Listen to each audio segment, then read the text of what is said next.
Rihanna is expecting baby number three, and could Meg the Stallion star in the remake of The Bodyguard? Plus, Zendaya gives us the inside scoop on how she manages her mental health, while ASAP Rocky talks kicking it with his grandma inside the May issue of Vogue. Hey, critics, and welcome back to the Critic Chronicles YouTube channel where you get commentary, reviews, and tabloid news. I'm your host, Patricia Hartley. Be sure to like this video, subscribe to this channel, and hit that notification bell so you never miss an upload. Let's just get right into this Met issue of Vogue, baby, baby. If you are on the internet as of right now, you probably noticed that the Met Gala is currently in full effect and going on. The looks that have graced the red carpet have really gotten our attention, and one of the biggest surprises of the night has been Miss who? Miss Diana Ross, the diva herself, who surprised everybody with a long, white, gorgeous gown that had a train, in my opinion, baby, longer than the red carpet.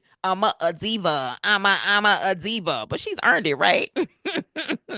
The Met Gala issue also pays homage to the legendary Andre Leon Talley, who is dressed in a street style suit back in 1988 in the editor section of the magazine. Now, the suit that Talley is wearing in the photo will appear in the Superfine, which is basically called Tailoring Black Style at the Metropolitan Museum of the Arts Costume Institute. Andre is also on the cover, I believe, of the upcoming issue of Essence magazine. More to come when it comes to that. All right. So, still inside, Mama Tina Knowles, she's everywhere. And she's also, of course, in the magazine as well on page 92 with a spread called The Dressmaker, where she basically discusses her nephew Johnny, who was older than her actually. So her parents actually had her a little bit later on in life, and they had plenty of other kids before her.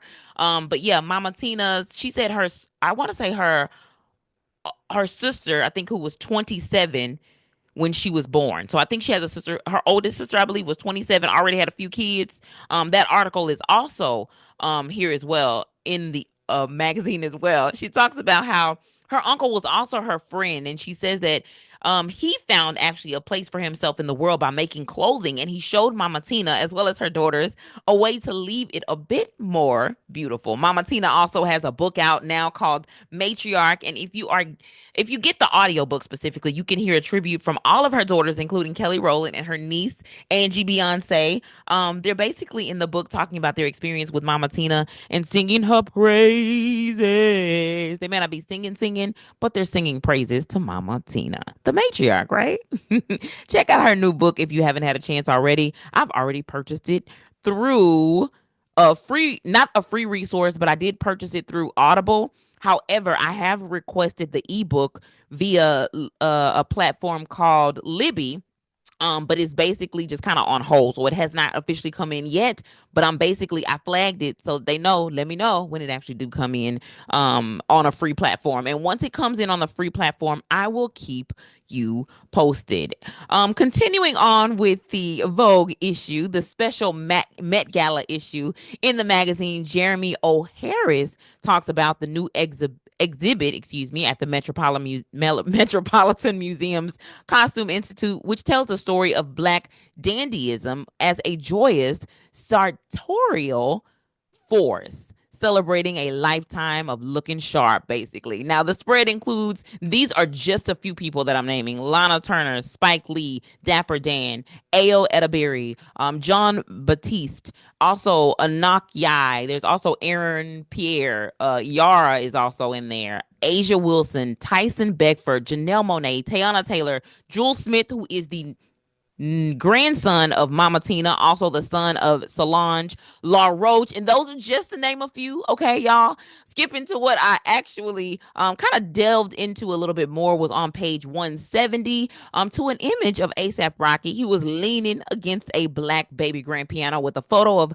Langston Hughes in the background, and with a proper quote saying "Made in Harlem." Y'all, it gives me nothing but Harlem Renaissance vibes. The entire spread, I'd say, not of just ASAP Rocky, but all of the co-hosts for the Met Gala, including Coleman Domingo, Hamilton Lewis, Pharrell. All of them have spreads in the May issue of Vogue, and particularly when it comes to ASAP Rocky. He talks about family. He actually takes the entire, whoever came to interview him, he actually took them with him as he was making his rounds in Harlem, going to his grandma's house and all of the things.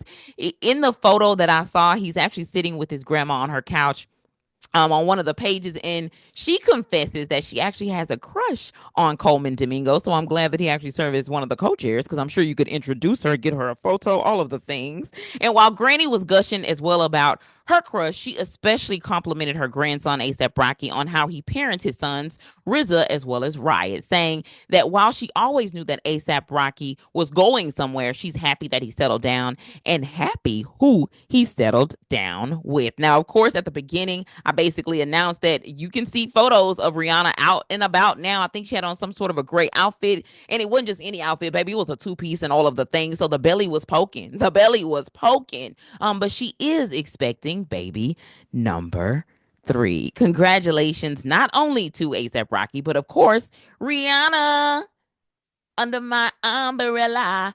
Ella, Ella, Ella, I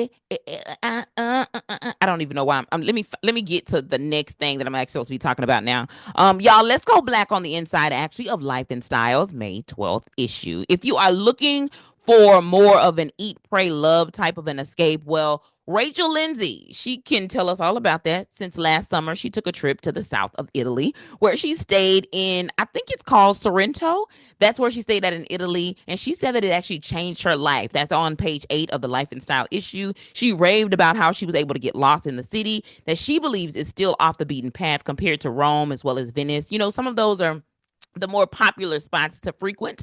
But she says we need to get over to Sorrento. Now, the former bachelorette also bragged about what she liked about the city, saying not only can you get lost in the city, but they've also got a nightlife and great restaurants with street shopping. Sounds like the star cannot wait to explore more of the country. And now that I hear you say that, I'm going to make sure that I take notes so that I can hop around when I get over to Europe, my doggone self. Okay. Now, the casting of the remake of the famous movie Bodyguard is all the talk on page 9. As we know, Whitney Houston was the queen of nah. Oh, yeah. As well as Kevin Costner, who was the bodyguard. But the rumors have been out for weeks that some top names are coming up for basically the bodyguard replacements, including Michael B. Jordan, who just killed it at the box office with Sinners, right? Um, Reg Jean Page, I hope I'm saying that name correctly, was another one. He is in Bridgerton. And he's one of the hunks that was suggested. There's also Miles Teller, who plays in Top Gun Maverick. He was one of the individuals that came up as an option, according to the magazine. And also, Miles is I don't know, he's very white passing, and it gives Kevin Costner, if you ask me, right? So I don't know what he identifies as, but in terms of the way he looks, it's very Kevin Costner esque, right? So if you're looking for somebody similar looking or feeling to the role, I think he actually might be. You know what I'm saying? Like if we're being real about it, right? Now while Travis Kelsey's name comes up, his girlfriend Taylor Swift is the one who made headlines as an option, and so did I think it was Kim Kardashian, but they both are no's in my book. I don't know if it was a joke or not. Joke or no joke, I think both of them would be a no. Not because they can't, be molded into the character, but just because I just don't think that they're the right fit. Singer Dua Lipa also, her name was actually dipped in there, and they say that she's doing acting right now anyway. Yeah, but she was a part of that roster. The most exciting for me, though, I think was probably Meg the Stallion, who, if she did get it, I think this would be a great acting role to truly like kind of debut and like put out there. I can't remember. Has Megan done any other movies before? I'm not sure, but even whether she has or not, I still think that this would be a good opportunity. And also, I know Ree is expecting, okay, but Rihanna also came up, and I believe that she would also be a great pick for that particular role. Now, Rihanna seems to be in her mommy bag right now, especially now that she's announced baby number 3, but that ain't never stopped a mama before. Okay? Don't play with me. If we was in the audition room, I'm going to be honest with you, I would want to see everybody, but specifically Rihanna first, because if she nailed it, then we can just open that door and say thank you and goodbye to everybody else. I'm sure Rihanna is busy with her man tonight, as he is serving and she's also serving what, a beautiful baby bump on the red carpet. Was she? Did she show? Listen, I got to go back and look at all the folks who was walking the red carpet because I didn't have a chance to see all of that and all of the things. But I did want to make sure that I came home and did an episode, at least one for right now, so that I can follow up specifically talking more about the Met Gala after it's officially happened. And Tiffany had, as you've seen on page 11, at the early childhood literacy event at the Embrace Girls Foundation book party on April the 19th in Hollywood, Florida. Travis Scott was on deck at the WWE World Title event at WrestleMania on April 20th, where he celebrated John Cena as he made history with his 17th world title win. Congratulations, John. Okay, 17th. You better win them. Huh. Speaking of 17, Kevin Hart was on page 20 with his 17-year-old son Hendrix, who y'all is clearly taller than him. And this is what Kevin had to say. He said, because of his height situation to date, might not be mine, insinuating basically that his kid may not be his and that he need to do a swab test to make sure.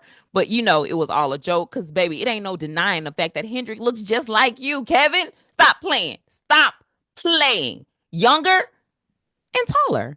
I know that's not necessarily a compliment to you, but you reproduce very handsome and beautiful children. That's a compliment, right?